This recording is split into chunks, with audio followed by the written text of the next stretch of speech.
How are you all doing? Today we're going to talk a little bit about macros. And if you don't know what a macro is, you might have even used it in the past, but a macro is a simple way to extend a class. For instance, let's say that you have the request class. So you can access the request facade or you can just pull in the request class through the container.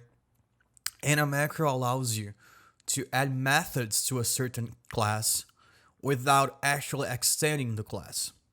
Laravel provides a trait called macrable, so you can pull this trait into any of your classes to allow macros. And let's take a look at the implementation. So we have this array of macros, and once you call the macro function, it simply adds the macro to this array. Here's where the magic happens. It has this call magic method, and once you call a method that exists as a macro, it gets invoked. That means that you can add a new method using the macro function, and then you can call this method, even though it does not exist on the object itself. So you might be thinking, okay, what's the benefit of this instead of just extending the class? For instance, let's say I want to add a method to the request class. What's the benefit of this over creating a class that extends requests and adding the method there? Well, first of all, if you did this, you would have to rebind the class on the container. You would have to instruct Laravel to use your request class, for instance. The second thing is that macros allows packages, for instance, to add their own methods, their own helper methods. So 2 or 3 or 4 or 20 different packages can add methods to certain classes without affecting anything.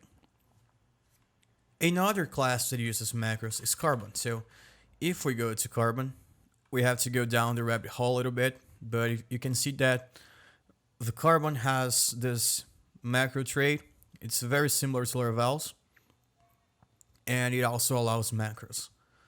Let me show you guys this in the real world. For instance, I'm in Brazil right now, and in Brazil we usually display dates like this: date, month, year, and hour. So September 1st would look like this. So instead of doing something like, let me open up Tinker real quick.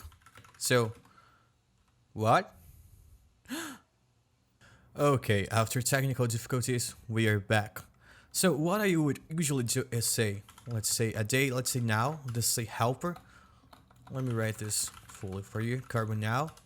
And I would say date, format, and I would just pass the format. And this, is it correct? No, this is not correct.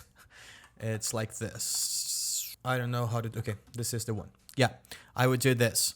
So what I would like to do is to say to Brazilian date or to Brazilian format. And you can say that we get this exception, unknown method exception. So let's add this macro. The best way to add macros is in a service provider. So let's go to our app service provider. It's under app providers. And we can go to the boot method and then we can say Carbon. Let's import this class. And we can say macro. So let's say to Brazilian format, and then we can pass a function.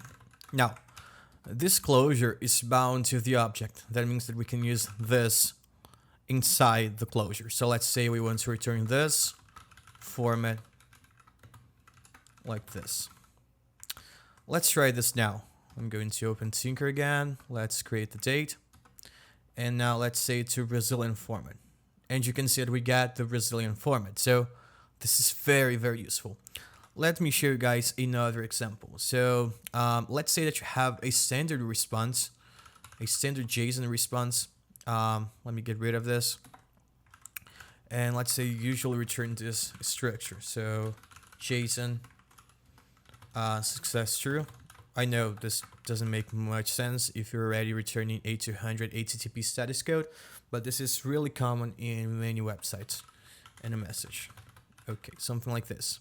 So let me spin up a server real quick. Oh, sorry. Serve. And okay, we get the proper JSON. So what I wanted to do is say response success Okay, that's what I wanted to do. And we can do this with a macro. Let's run this. So the method does not exist, but we can go to our app service provider and say response. Let's import the facade and say macro success. Let's pass a function and we can just return, let's return this. Let's be bound.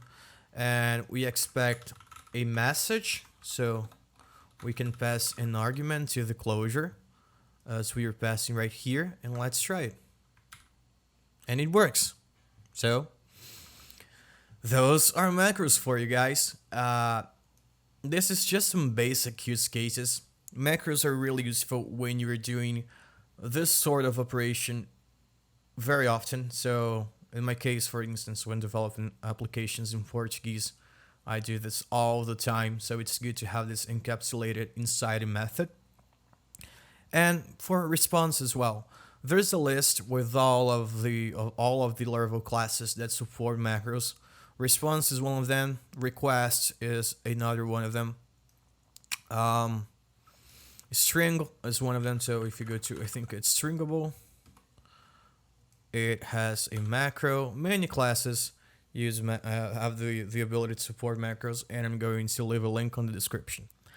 So I hope this lesson helped you guys, and I'm sure you're going to use macros very often. Thank you so much for watching, and make sure to subscribe and leave a like on the video.